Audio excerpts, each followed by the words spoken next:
मी जेव्हा हे पुस्तक वाचत होतो ओके तेव्हा मला ना काही शब्द ह्याच्यात आले. म्हणजे आता तुम्ही उल्लेख केला भोंडा, ओके, असे अनेक शब्द आहेत याच्यामध्ये ज्याच्यासाठी मला वाटतं तुम्ही एक वेगळी डिक्शनरी काढू शकता आणि ते खूप युनिक शब्द आहेत साहेब. येस.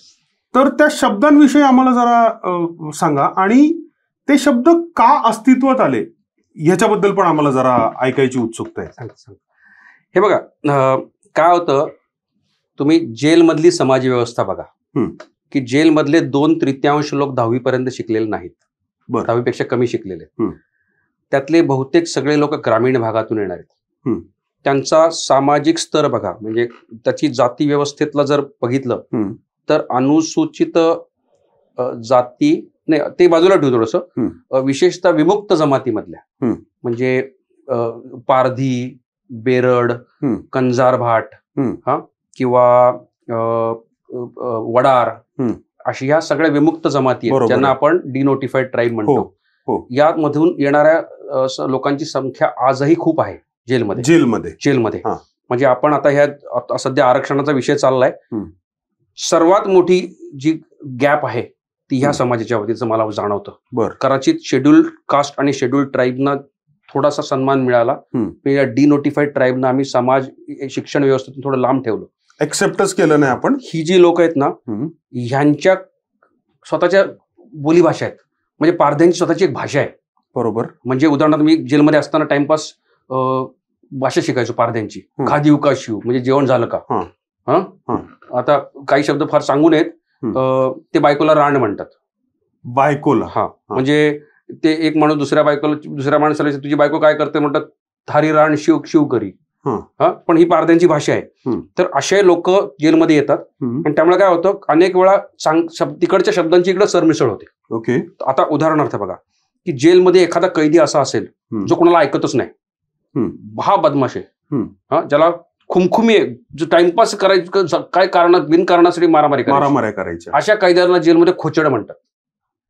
खोचड मारा. ठीक आहे. 2 कैद्यांमध्ये मारामारी झाली, म्हणजे बाचाबाची झाली. ते मारामारी कदाचित खूप वरच्या स्तराची पण दगड मारतील एकमेकाला, जे मिळेल ते डोक्यात घालतील. ठीक आहे. ह्या प्रकारच्या ज्या मारामारी होतात ते अगदी गँगवॉर जरी झालं जेलमध्ये तरी याला म्हणतात फाचाडी झाली. ठीक आहे, हा शब्द आहे. लक्षात आलं. त्यानंतर तुम्ही आता मगाशी जे शब्द वापरला, मनोविकारग्रस्त कैद्यांना भोंडा म्हणतात. आता भोंडा शब्द एक आला, हा एक प्रकारचा दैव दुर्विल तिलाच म्हणेन मी. कारण येरवडा जेलच्या इतिहासामध्ये सर्वात प्रभावी मानसोपचार तज्ज्ञ होते. त्यांचं नाव होतं डॉक्टर चंद्रशेखर भोंडे. डॉक्टर चंद्रशेखर भोंडे 2001च्या आसपास जेलमध्ये आले असावे, 2001 ते 2007. म्हणजे जेलच्या इतिहासातले ते पहिले मानसोपचार तज्ज्ञ होते. जेलमध्ये आज ज्या काही मनोविकाराच्या ट्रीटमेंटच्या प्रक्रिया आहेत त्यातल्या बऱ्याचशा त्यांनी घालून दिल्या. असं आजही म्हणतात की भोंडेंसारखा मनोविकार तज्ज्ञ जेलच्या इतिहासात झाला नाही. आता काय झालं, जेलच्या कैद्यांना भीती बसली होती की आपण काहीतरी उलट सुलट केलं, ते भोंडे डॉक्टरांच्या गोळ्या खाऊ घालतात, मग आपण असं झोपून जातो. मग बरं त्यात काय झालं होतं, एक गँग होती, नाव सांगायला हरकत नाही, पुस्तकात लिहिलं नाही पण आता खरं सांगतो, त्याचं नाव होतं घिसाडी गँग. आहे, पुण्यामध्ये फेमस आहे. तर ठीक आहे, त्या घिसाडी गँगशी निगडीत एक कैदी होता, तो व्हायलंट झाला होता.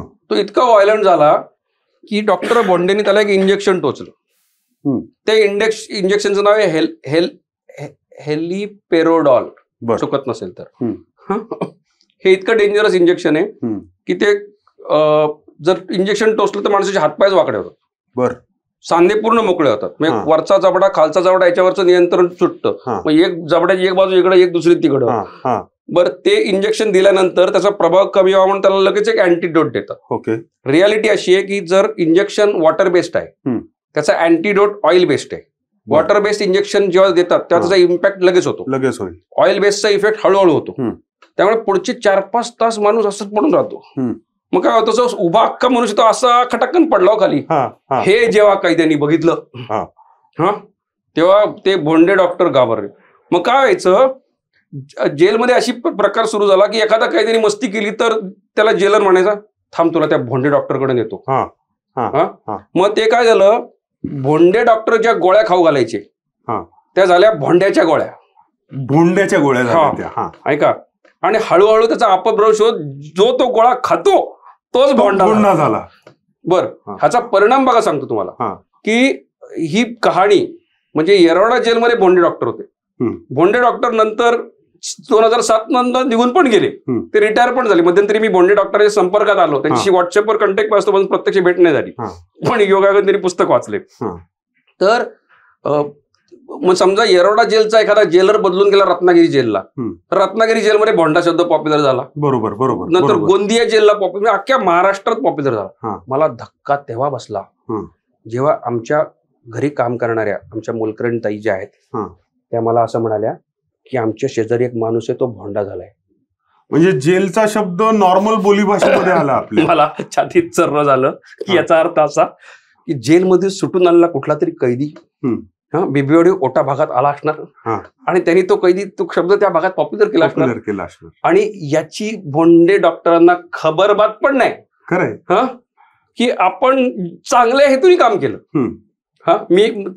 एकदा मला असं वाटलं जेलमध्ये असताना, यार गुरु गोरक्षनाथांचं नाव इतकं आदराने घेतलं जातं, परंतु उत्तर प्रदेशमध्ये जो जो चोरीचा वाटमारीचा फ्रॉडचा धंदा केला जातो त्याला गोरख धंदा म्हणतात. हा, बरोबर आहे बरोबर आहे बरोबर आहे. नाव कुणाचं लावलं ते एका संत पुरुषाचं. तीच गोष्ट भोंडे डॉक्टरांच्या बाबतीत झाली. खरे खरे. की बाबा त्या माणसाने चांगल्या हेतूने केलं, त्यामुळे जेलमध्ये 2 प्रकारचे शब्द पाहायला मिळतात. एक तर अशी सरमिसळ झालेले शब्द इतर जातीमुळं, आणि जेलची युनिक अपभ्रंश जे तयार झाले. जेलमधला एकच शेवटचा शब्द थांबतो, मला माहिती वेळेची मर्यादा आहे.